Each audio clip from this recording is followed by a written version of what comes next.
I don't mean to brag, but some of you guys know that I competed in a few major tourneys throughout my whole career before I became a content creator. So I thought of sharing these movement tips to you guys, which I've learned from my own personal experience in the competitive scene. What's the purpose for it, how to do it properly, and what's my secret behind it. Let's start with my favorite one, jump peeking. Jump peeking is not that commonly used in some ranked lobbies, but it's definitely one of my favorite ways to peek towards the enemy. With this, you can throw off your enemy's crosshair placement and make sure you can increase your chances of staying alive from contesting. To do it, you just have to align your crosshair, then when you're confident you have it set up, then just jump from cover and take your enemy out just like that. Bonus tip though, if you do have extra height to jump from, then don't hesitate to do so. This will throw them off even more as you're mid-air, making it not just a clean shot, but a flashy one too. Strafing.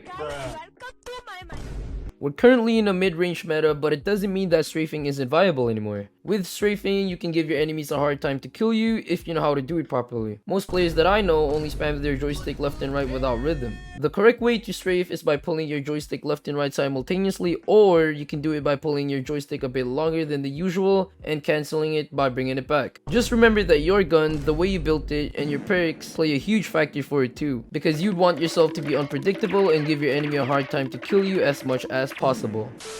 Jiggle peeking. It's mostly used in tactical FPS games like Sisco and Valorant, but it doesn't mean we can't use it on an arcade shooter game like COD Mobile. You can use this as a way to gather information about your enemies and surroundings without fully exposing yourself out of cover. You can do this by swiping your joystick button as fast as you can until you can get the information that you wanted to get. Just take note that we play CODM wireless, which means we play with Wi-Fi or data connection. So don't overdo it, as desync may sometimes show you outside of your cover. Next up is called cover fake. Okay, this is also my favorite, by the way. It's pretty easy to learn and it's mostly used by pros too. This is a good choice if you want to catch your enemies off guard, if you know for sure they will try to push you. Keep in mind that this is a bit situational, but if you know how to manipulate your enemy, this tactic can work perfectly if you do it right. To do this correctly, take a quick peek at your enemy to get a bit of information. If you take a bit of damage or if you're sure that you can't take the fight, just run away and get covered. Since you made your enemy think you ran away, there's a huge chance that they won't expect you to peek again. You can use this piece of information to your advantage and catch your enemies off guard and go for the kill. Pretty easy, right? It might take you a while to get used to it, but if you manage to know your way around, this can be a pretty good move to add to your playstyle. Strafe peeking or pivot peeking is pretty self-explanatory.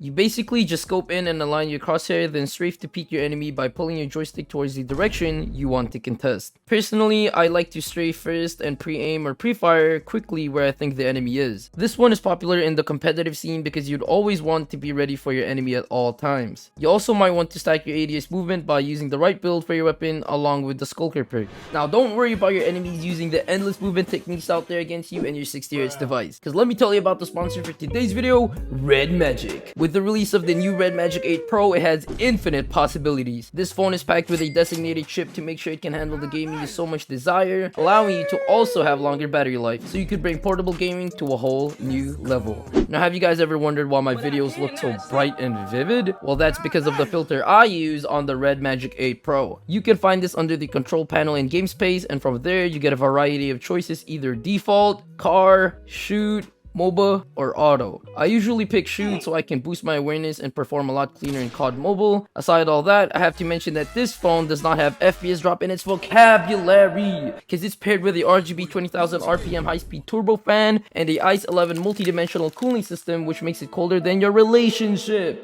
Let's not forget that this phone has a screen to body ratio of 93.7%. That means no thick bezels, no annoying notches, giving you that real full screen experience. Oh, just Sisco things, man. But wait, Sisco, if the phone is so powerful, won't the battery die faster? Well, worry less, because this phone comes packed with a 6000 milliamp dual cell battery and a 65-watt charger that charges your phone up to 100% in less than 43 minutes. Oh wow, thanks Sisco. Lastly, let's stop the gaming phone camera shaming, because the Red Magic 8 Pro comes with a 50 megapixel camera, which now allows you to take better pictures and be more flexible with its purpose as a phone. Do all of these sound too good to be true? See for yourself and cop one now. Thanks to Red Magic for sponsoring this video.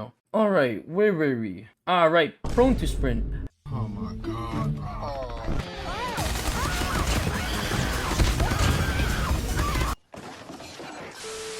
Prone to sprint is another movement technique that isn't much popular than the other ones here in our list, but it is a effective technique if you know how and when to use it. One of the best ways to use it is to prone beside or behind cover when waiting for useful forms of information such as audio cues, visual cues, or callouts, etc. With that, you just need to stand up, run, and pre-aim or pre-fire if you think there's an enemy within your range. With this, your enemy will have a hard time tracking you because of how unexpected your peak was, plus the help of desync. And this is best if you have limited space, especially indoors. With desync, your enemies may not be able to react quickly, which you can use to your advantage. To finish it off, we now have the last movement technique, and it's called landslide peeking. It's arguably one of the best and the hardest one to master in our list. Landslide peeking is a mix of jump and slide peeking, but what makes this special is the fact that you can add more movement with it, depending on what type of situation you're in and how you like to do it. One way to do it is to press jump and slide after you hit the ground. Once you slide after hitting the ground, pre-aim or pre-fire towards the direction you think your enemy is. Try using these movement techs in rank, then let me know in the comment section down below of what you think about it. Also, are you guys curious on how I do this, and this? Then check out the video down below and I'll catch you guys on the next one.